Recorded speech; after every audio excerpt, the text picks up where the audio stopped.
మహాగణుడవు మహోన్నతుడవు సర్వోన్నతుడు అయిన మా ప్రియ పరలోకపు తండ్రి, మీ ఘనమైన శ్రేష్టమైన నామాన్ని బట్టి వేలాది వందనాలు. ప్రతిదినం మీ రీతిగా మీ పాదాల చెంత చేరి శ్రేష్టమైన మీ మాటలు ధ్యానించడానికి మీరు ఇస్తున్న మహా గొప్ప ధన్యతను బట్టి మీకు వందనాలు. వాక్యం వింటున్న మా శ్రోతలందరినీ దీవించండి, దర్శించండి, బలపరచండి. ముఖ్యంగా కాంపిటేటివ్ ఎగ్జామ్స్ రాసి ఉద్యోగాల కోసం ఎదురు చూస్తున్నారు బిడ్డలు. వారి జీవితాల్లో మంచి శ్రేష్టమైన ఉద్యోగాన్ని బిడ్డలకు దయచేయండి. విదేశాల్లో ఉన్న మా బిడ్డలను దీవించండి, ఆశీర్వదించండి, బలపరచండి. మీ కాపుదల భద్రత ఇచ్చి నడిపించండి. మీ కృపలో బిడ్డలను బలపరచుని అడుగుతున్నాం. దూర ప్రాంతాలు ఉద్యోగాలు చేస్తున్నారు బిడ్డలు, మీ కాపుదల భద్రత వారికి ఇవ్వండి, మీ బలాన్ని ఇవ్వండి. హాస్టల్ నుండి చదువుతున్నారు బిడ్డలు, చక్కని జ్ఞానమును ఆరోగ్యమును మీ శక్తిని బలాన్ని ఇచ్చి నడిపించండి. అనారోగ్యంగా ఉన్న వారికి ఆరోగ్యము దయచేయండి. గర్భఫలం కావలసిన వారికి గర్భఫలాన్ని మీరు ఇవ్వండి. వివాహాలు కావలసిన వారికి వివాహాలు సిద్ధపరచండి.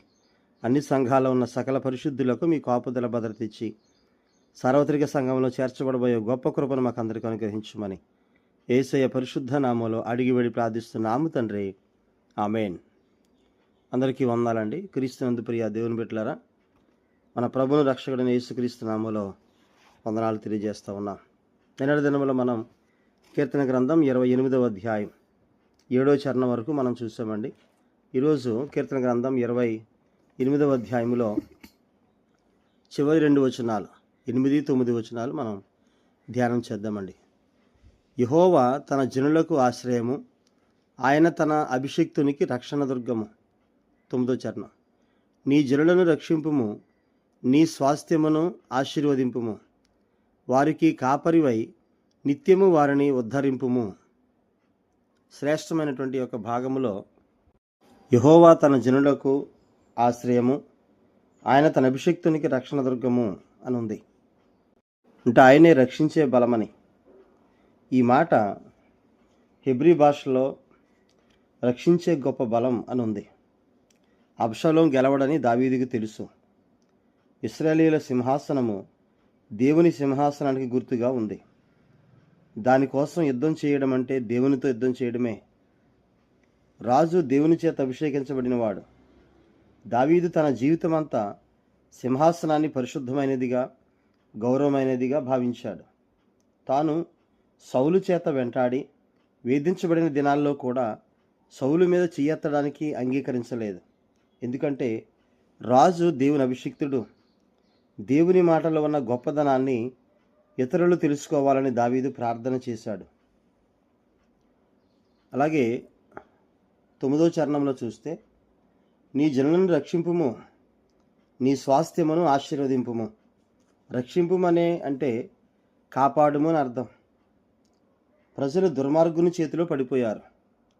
అందము, ఆకర్షణ, వాక్చాతుర్యం, ప్రజాబలం ఉన్నవాడు. ప్రజలు వాడి బారిన పడకుండా రక్షించబడాలి. వాడు వాళ్ళను పూర్తిగా మోసగించాడు.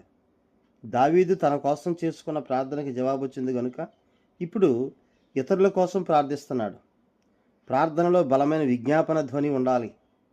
ఈ విషయంలో మనం చాలా స్వార్థంగా ఉంటాం. మన సొంత అవసరాలకైతే ఎలుగెత్తి మొరపెడతాము. ఇతరుల అవసరాల కోసం అలా ప్రార్థన చేస్తున్నామా?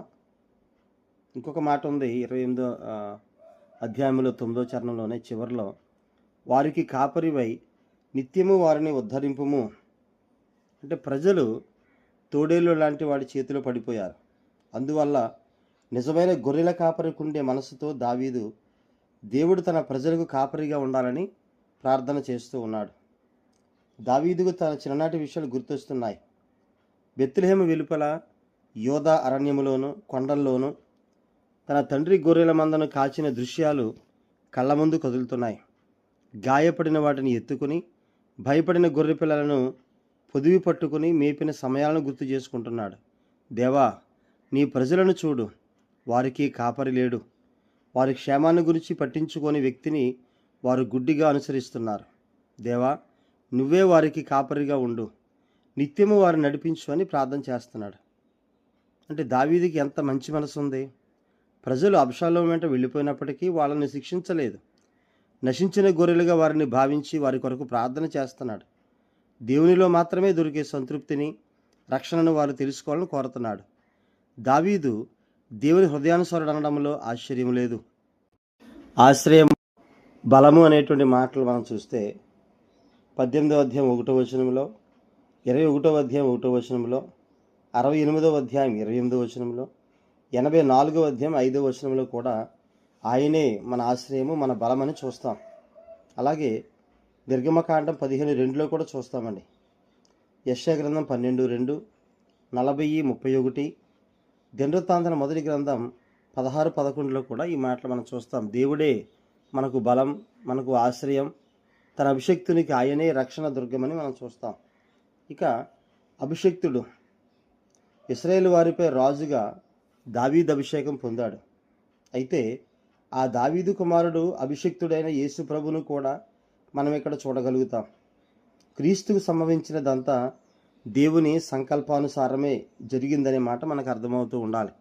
ఆయన అభిషిక్తుడు అని, అందుకే ఇక్కడ అంటున్నాడు కదా, తన అభిషక్తునికి ఆయనే రక్షణ దుర్గము. తండ్రి సంకల్పం చొప్పున క్రీస్తు వారు నడుస్తూ ఉన్నారు. యోహాను సువార్త 18వ అధ్యాయం 11వ వచనం అండి. ఆ దాసుని పేరు మలుకు.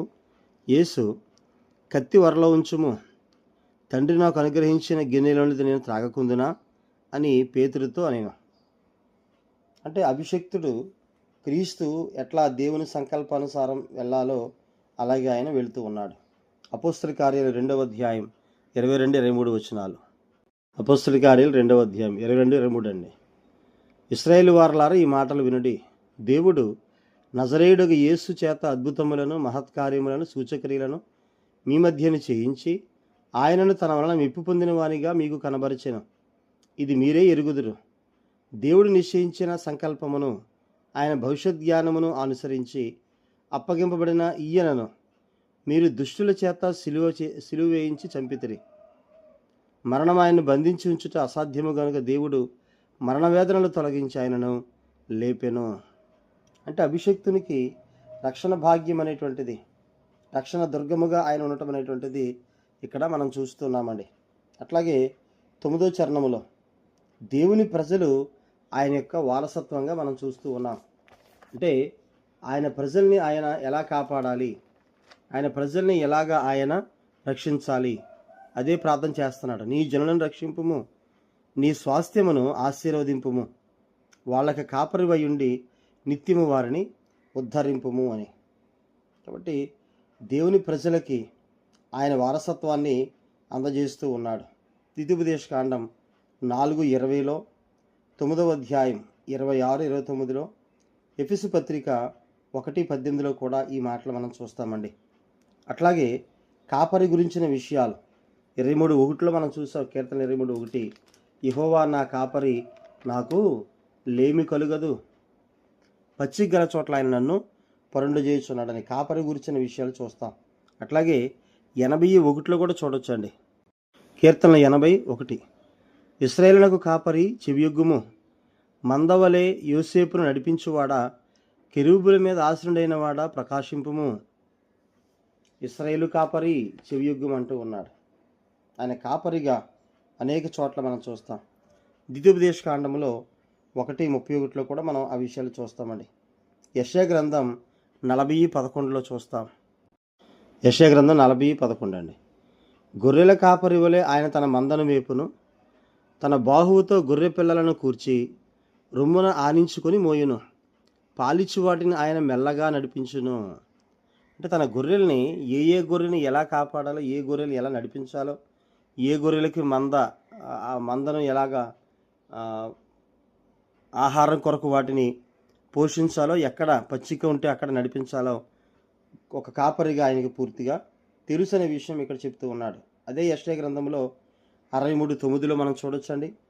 తర్వాత యోహాను సువార్తలు కూడా 10వ అధ్యాయం 11వ వచనంలో, హెబ్రీ పత్రిక 13:20లో కూడా ఈ విషయాలు మనం గతంలో చూసాం. 23:1 కీర్తన చదివినప్పుడు మనం వీటిని ధ్యానించాం. ఆయన గొప్ప కాపరి అని, ఆయన ప్రధాన కాపరి అని, ఆయన మంచి కాపరి అని.